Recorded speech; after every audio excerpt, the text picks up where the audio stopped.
کسی گاؤں میں ایک غریب مگر ایماندار لڑکا فہیم اپنی بوڑھی ماں کے ساتھ رہتا تھا۔ فہیم دن رات محنت کرتا مگر قسمت کی دیوی اس پر مہربان نہ تھی۔ وہ کھیتوں میں کام کرتا، بازار میں مزدوری کرتا، لیکن غربت اس کی زندگی کا مستقل حصہ تھی۔ اس کی ماں ہمیشہ کہتی، بیٹا سچائی سب سے بڑی دولت ہے، یہ دولت کبھی مت چھوڑنا۔ ایک دن فہیم نے فیصلہ کیا کہ وہ اپنے خوابوں کو پورا کرے گا۔ اس نے مزید محنت شروع کر دی اور گاؤں کے بڑے تاجر بشیر صاحب کے کاروبار میں کام کرنے کی خواہش ظاہر کی۔ بشیر صاحب نے فہیم کو موقع دیا اور اس کی محنت اور ایمانداری سے جلد ہی کاروبار میں ترقی ہونے لگی۔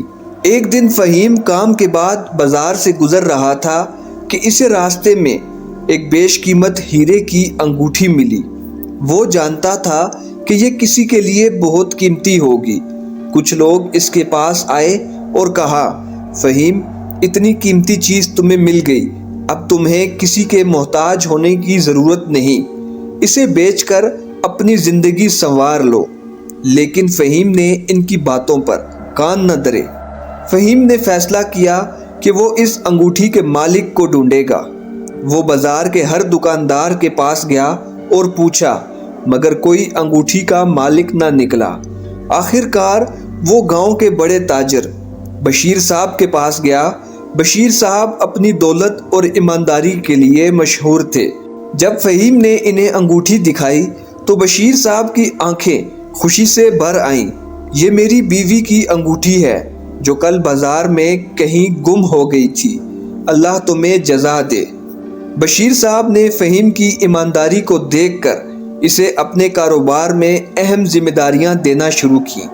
فہیم نے دن رات محنت کر کے کاروبار کو مزید ترقی دی۔ اس نے نئے گاہکوں کو متوجہ کرنے کے لیے جدید طریقے اپنائے اور کاروبار کو نئی بلندیوں تک پہنچا دیا۔ فہیم کی کامیابیوں کو دیکھ کر کچھ حاسد افراد اس کے خلاف سازشیں کرنے لگے۔ ایک دن گاؤں میں یہ افواہ پھیل گئی کہ فہیم کاروبار میں خرد برد کر رہا ہے۔ بشیر صاحب کو بھی شبہ ہونے لگا۔ فہیم نے بشیر صاحب سے کہا، صاحب، میرا دامن صاف ہے، اگر آپ کو مجھ پر یقین نہیں تو میں گاؤں چھوڑ دیتا ہوں۔ لیکن بشیر صاحب نے کہا، فہیم، میں جانتا ہوں کہ تم بے قصور ہو، سچائی ہمیشہ ظاہر ہو کر ہی رہتی ہے۔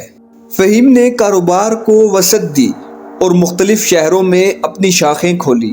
اس نے بے روزگار نوجوانوں کو نوکریاں دیں اور گاؤں کی فلاح و بہبود کے کاموں میں بڑھ چڑھ کر حصہ لیا۔ لوگوں نے فہیم کو اپنا رہنما کے طور پر قبول کر لیا۔ وقت گزرنے کے ساتھ ساتھ فہیم نے اپنی زندگی کو دوسروں کی مدد کے لیے وقف کر دیا۔